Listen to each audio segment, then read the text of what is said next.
Hey guys, this is D2. In this video, I'm going to be showcasing some Rogue, in particular, some, in my opinion, unintuitive plays that were made. And the first game is going to be against Druid, the second one is going to be against Warrior. In the first game, the unintuitive part was all in the mulligan, or lack thereof. Now, when you're mulliganing as Rogue, there's kind of this balancing act that you have to make, because on the one hand, it's nice to have some sort of spells to deal with your opponent's early game. But on the other hand, if you keep too many spells, then you're just gonna have spells the entire game, and you can't really get any momentum going on the board. So for the most part, people try to keep their minions and expect that with all the spells in the deck that your hand will fill up with spells at some point. But the problem comes when you have a couple of expensive minions. So it's like, do you throw away your Lothab? Do you throw away your Azure Drake? Do you throw away your more expensive minions? Because if you don't draw into your spells early, you could be in trouble, and you could be a spot where you can't really come back if you're just skipping turn 3 and 4. But in the game that I played, I had a Shade, a Deadly Poison, a Lothab, and a Gadgetzin. And a lot of times you just toss the Gadgetzin. It's way too expensive at this point after the nerf. Lothab is kind of, some people would keep it, but given that they had the Shade already. But I don't think a lot of people would have kept both the Lothab and the Gadgetzin with the rest of the hand.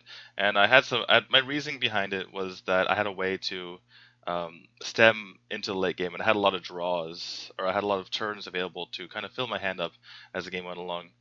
And so I think it was a really interesting keep by me, and kind of patting myself on the back, obviously. But I think it's something that is like a learning experience for a lot of players who just see a 6 on the card and just throw it away. So yeah, hopefully it can help you learn. And it helped me win, even though part of the reason why I won that game was because the Druid seemed to have a pretty bad hand. But I definitely ran away with that game, and the mulling was part of it. And in the second game, I played against a Warrior, and Rogue versus Warrior, obviously a bad matchup. He was playing a more mid-range kind of Warrior, something that was played by Orange, I believe, at Katowice. And yeah, so even though he's playing a mid-range Warrior, it's still a little bit of an unfavorable matchup for the Rogue. So at some point you have to kind of take risks, and I did that by kind of going all in. He put a Sludge Belcher on the field. I sapped it away. He put it down again, and even though by that point I could have dealt with the Sludge Belcher pretty easily, or relatively painlessly, like none of the guys on my board were going to die, I decided instead to just sap it again, because I knew that if I did so, I could just put a lot of damage to face, and then I had lethal next turn, if he had no way to deal with it.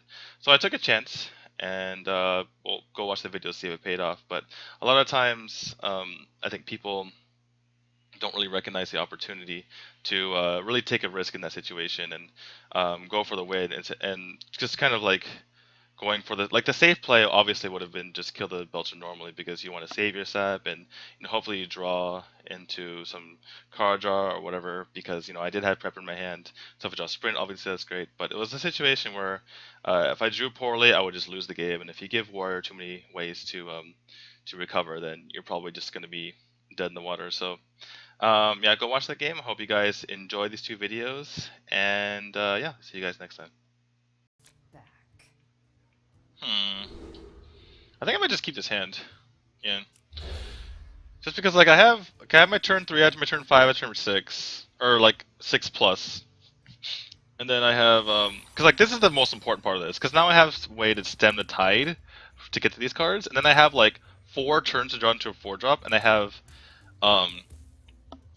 obviously many turns to fill in the cards in my hand. This is a good starting point. It feels weird to keep these cards, but since I have this, it allows me to keep this, because this is what I want. When I get to turn 5 and 6 and beyond, these are the exact cards that I want, right?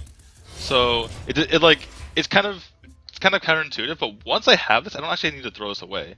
And since I know I'm not playing a deck that's super fast, if I was playing Meg Mage, I wouldn't keep either of these, obviously. But since I know that I have my turn 3/4, and it's a really good chance I draw into things like this, which I did, then it ends up being really good. Because now I don't need to draw anymore. I have everything I need. Even this was all bullshit. This. No matter what this was, it would have been good. If I draw minions, great. If I draw spells, great. I can use them with Gadgetzin. No matter what happens, it was good. So It was actually, it seemed like a weird keep, but it made sense if you think about it. Alright, I'm just gonna play this out naked. Just so I don't use the coin, because I mean, coin with Gadsden is super good. And if I coin this guy, I don't really have to play afterwards, so.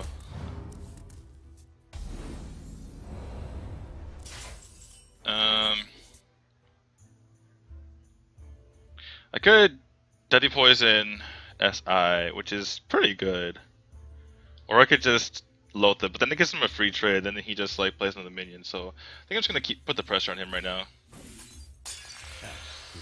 Do this. He can't really deal with my board right now. Hey, lights out.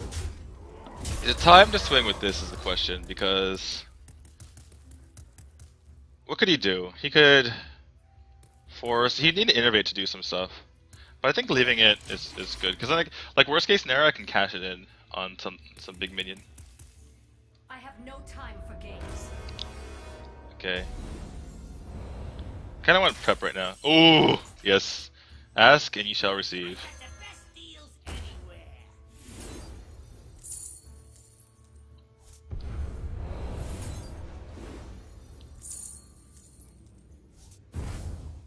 Alright, I'm gonna turn this coin in for a card, even though I'm probably not gonna use it. I guess if I silly plays, I'll probably use it, but yeah. There's zero chance he's playing Sylvanas right now. So basically I just killed Sylvanas. Unless he somehow gets back in the game, we can play it later. But the reason why I'm playing this now, because this is now the biggest threat, and Druid, they can't deal with his board. There's no way. Or he can't deal with both this and this. Unless he has like double innervate. And even with double innervate, even with 11 mana, like what are you supposed to do against this? With 11 mana, like what's the best he could possibly do? 11 mana he goes like 11 okay, probably combo. Combo, hit, but then he has to hit with his face. Combo and then like Wrath for 1, right? So combo, boom, boom. No wait, boom. Oh, that's even like hard to do with combo. I guess like swipe, and then like force, and then you go 1, 2, 3. Yeah, it's still just like a nightmare. So I could have revealed it last turn, but there's zero reason to not reveal it this turn, because he's not gonna deal with it anyway. Like he's just trying to kill this guy. He can't even do anything. The question is, do I have lethal right now? So I have 6, 9, 12. I need 7 more. So I have 1 with the Blade Flurry because I can dagger afterward. So 12, 13, then 14, 15, 16, 17. So I'm 2 off of lethal. That's okay though. That's just Hey, lights out. it's just attack and redagger. And we'll keep our Viscerate. And he can't put anything in front of us now because we drew a sap, so I mean this is the exact opposite of some of my other games where I was super unlucky, but I will say that I think that was a really smart.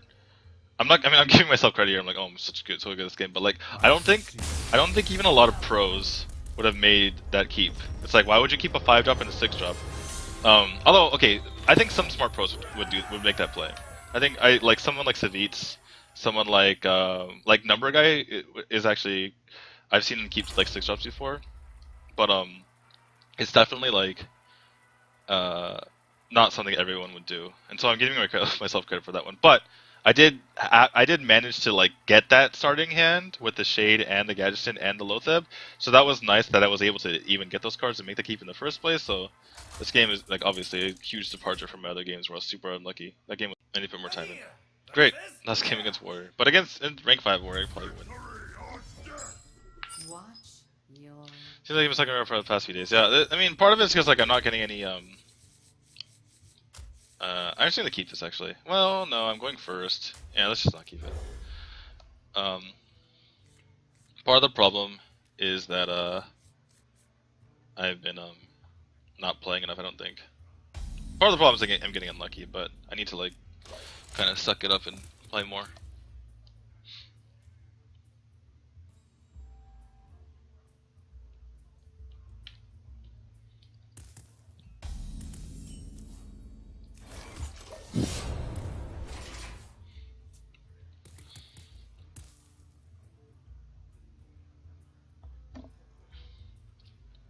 So this kind of worked out because I have these two guys now. Mulliganing the Gaddison, I mean.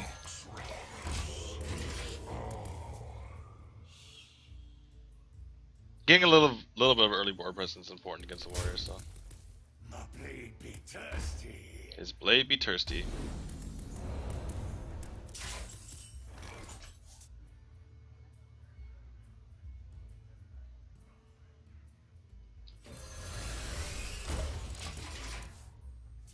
Worst case scenario, I can just Tinker's next turn, so. And just, I might take a lot of damage from this guy, but worst case scenario, I can just do that anyway.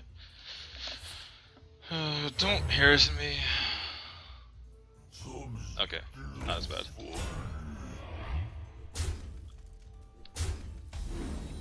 Okay, I can just,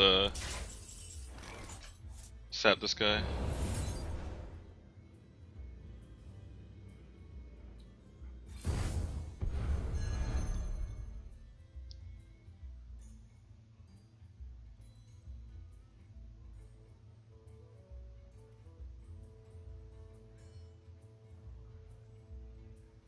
If I hit this guy first, I take this guy gets bigger, and this guy just died. So I need to give him the. I probably just have to give him the armor.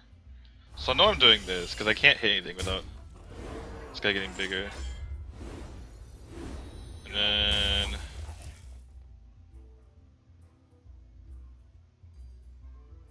think I just do this. This guy's toast. Get pressure on the board. Because if you just like, yeah, this is kind of weak to brawl. But if I just don't, I mean, I guess I could have kept this guy as stealth to kill the Sludge Buster, but now he kills him anyway, so still fine. Could sap him again, but well, I could sap him again. This is like so much damage to the face. Like I get so much more. It's a lot of damage. Let's be real. Alright, we're gonna go for it. We can't rely on drawing, I don't think.